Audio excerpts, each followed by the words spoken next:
Welcome to the next in the series of Transforming Tourism Value Chains Resource Efficiency Data Collection Tool webinars. This webinar will be on food data collection. Food is important for its water footprint, namely the amount of water required to grow it. This has an even higher impact than the amount of water that you will use in the hotel. There are two methods that we have proposed for collecting data on your food use. The first is on purchases and the second is on sales. If you have access to purchase data, it is preferable. For all-inclusive hotels, you will only be able to use the purchase data since your sales will not be recorded, or it is unlikely that they will. On the facility info sheet, you need to select which type of food data collection you are going to use. Let's start with purchases.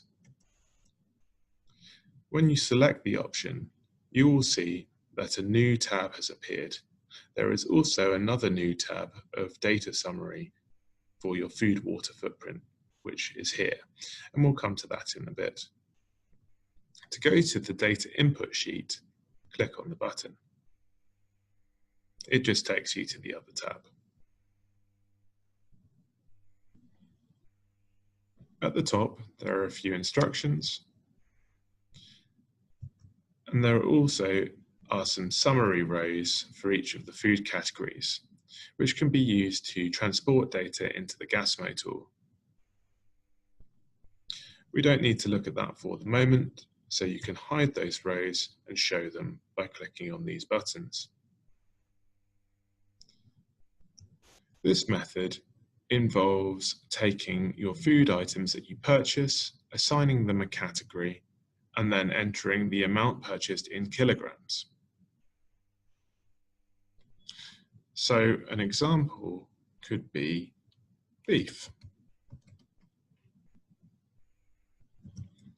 Select the appropriate food category from the list. You can see at the top there is an exact category of beef and that 100 kilograms were purchased in January. For another type of item, it might be a bit more difficult and you will have to make a judgment call about which category to use.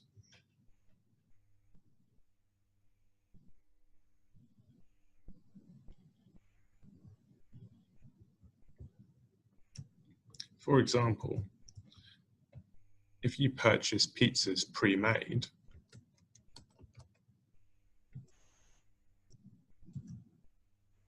we suggest that you select grains,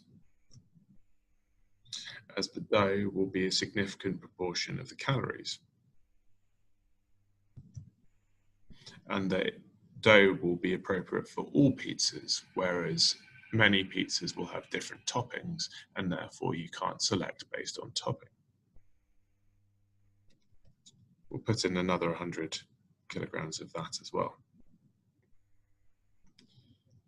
You can see that this gives a water footprint for each of the categories that you've selected. If you purchase multiple items that have the same category, it will tally up to give you a total for each category per month. You can also see there's more data on the data summary tab and the results summary.